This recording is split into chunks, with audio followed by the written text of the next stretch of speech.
আসসালামু আলাইকুম। প্রিয় দর্শক, অন্য মঞ্চের আজকের আলোচনায় আমাদের অতিথি হিসেবে আছেন এবার দেশনেত্রী বেগম খালেদা জিয়াকে রাজাকার হিসেবে ভূষিত করলেন আন্দালিব রহমান পার্ক।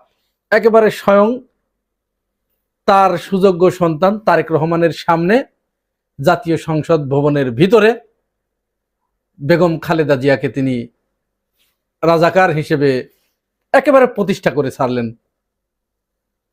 আমরা দীর্ঘদিন ধরে বিএনপির বিভিন্ন মন্ত্রী, এমপি এবং নেতাদের কাছ থেকে শুনে আসছি, তারা এটা প্রকাশ্যে আনার চেষ্টা করছে যে বাংলাদেশের সবচেয়ে কনিষ্ঠ মহিলা মুক্তিযোদ্ধা দেশমাতা বেগম খালেদা জিয়া।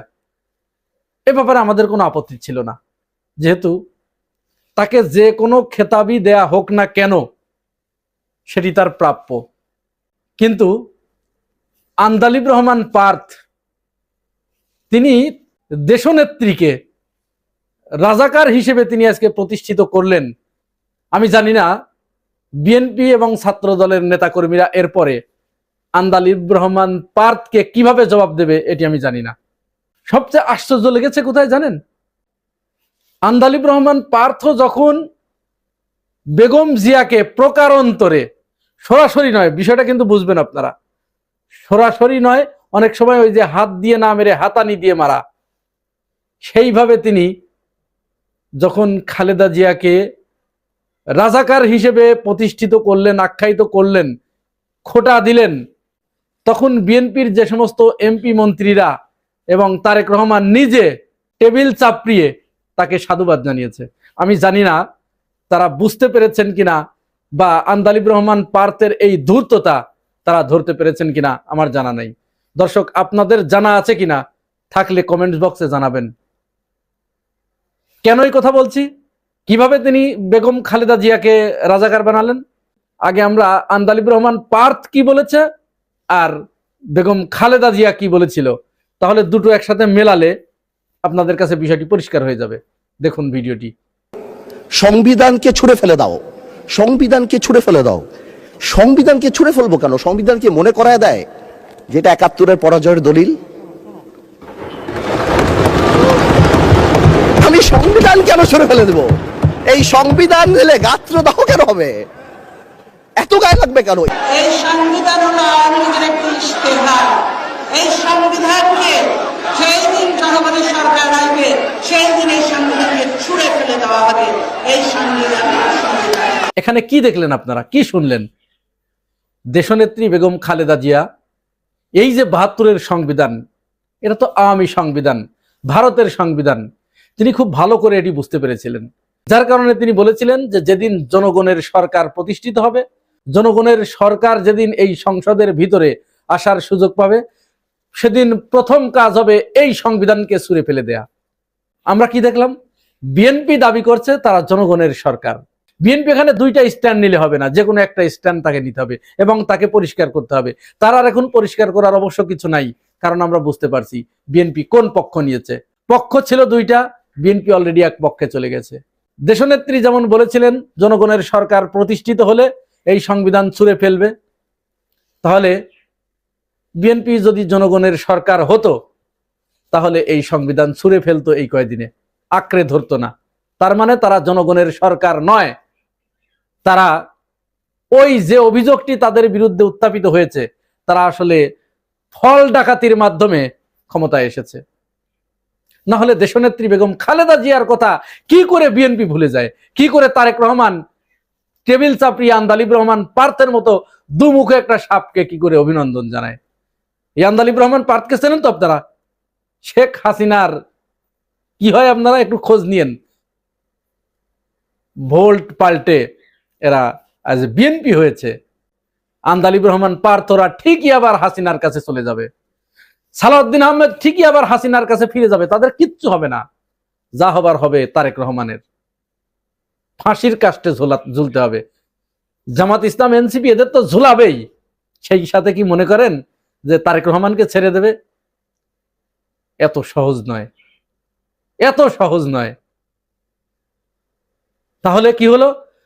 আন্দালিব রহমান পার্থ বললেন যে যারা কেন এই সংবিধান ফেলে দেব, কেন এটি পরিবর্তন করার কথা? সংবিধান দেখলে কেন এত গাত্রদাহ?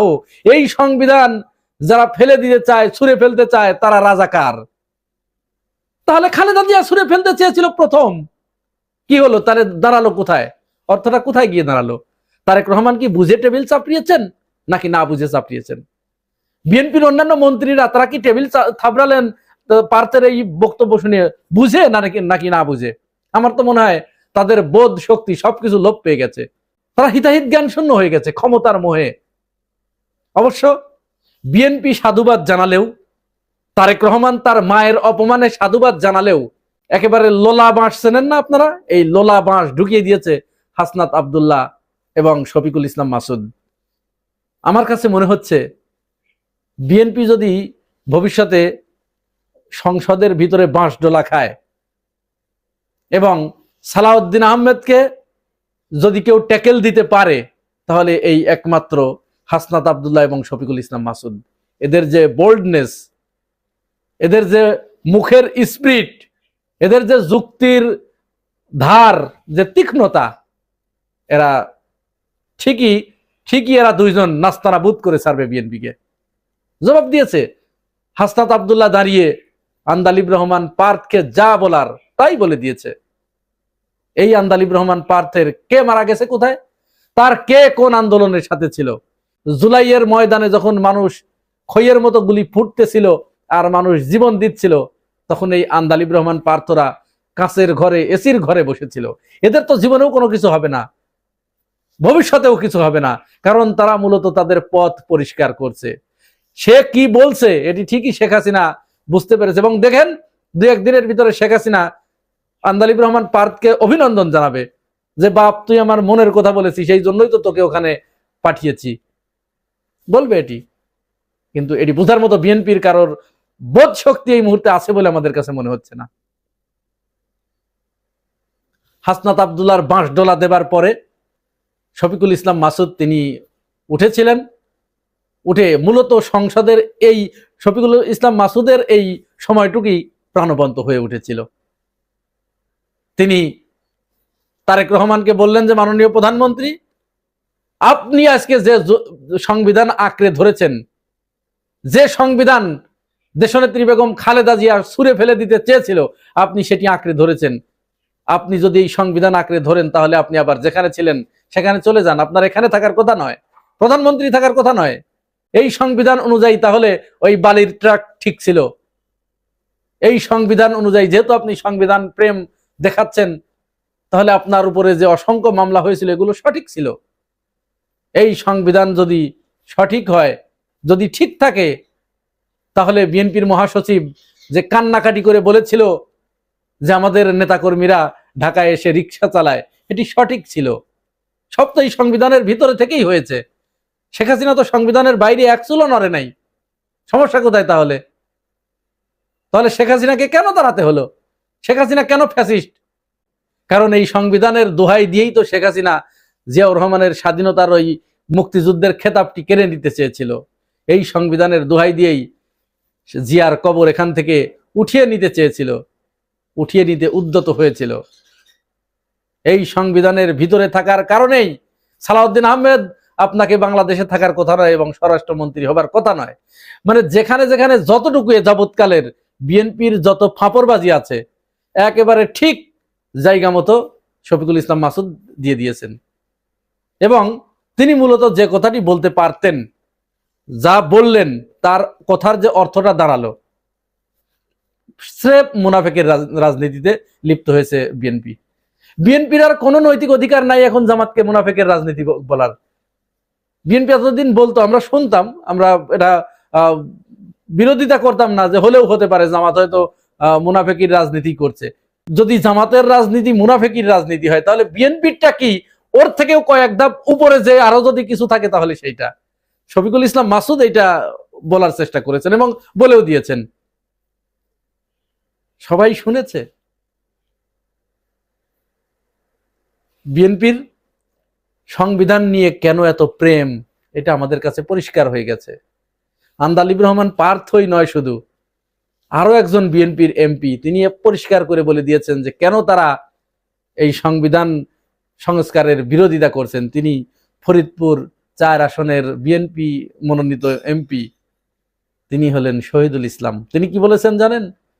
তিনি বলেছেন, তোমরা সংবিধান সংস্কার করবা, এই গণভোটের কথা বলে তোমরা সংবিধান সংস্কার করবে, আর আমরা বিএনপিরা এটা বসে বসে দেখবো। এইটা করা হবার জন্য আমরা সংসদে আসি নাই। সংবিধান পরিবর্তন করার মতো সকল ষড়যন্ত্র আমরা রুখে দেব।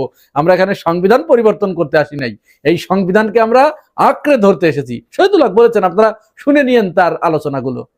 বিএনপির এই পল্টিবাজি দেখে, তাদের এই রাজনৈতিক দ্বিচারিতা দেখে, এই ঘৃণ্য রাজনীতি দেখে এখন আমাদের কাছে মনে হচ্ছে, ঠিক আছে, কেউ সংবিধান সংশোধন করার জন্য আর কারোর লাফালাফি করা দরকার নাই, আন্দোলন করা দরকার নাই, বিএনপির উপর ছেড়ে দেন, করুক, বরং সহযোগিতা করেন যে থাকো তোমরা এই সংবিধানের ভিতরেই থাকো।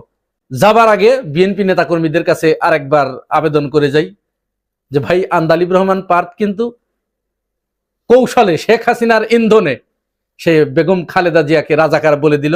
কারণ যেহেতু বলছে এই সংবিধান যারা ছুঁড়ে ফেলতে চায় তারা রাজাকার, তাহলে খালেদা জিয়া সেটি বলেছে, আমি দেখালাম।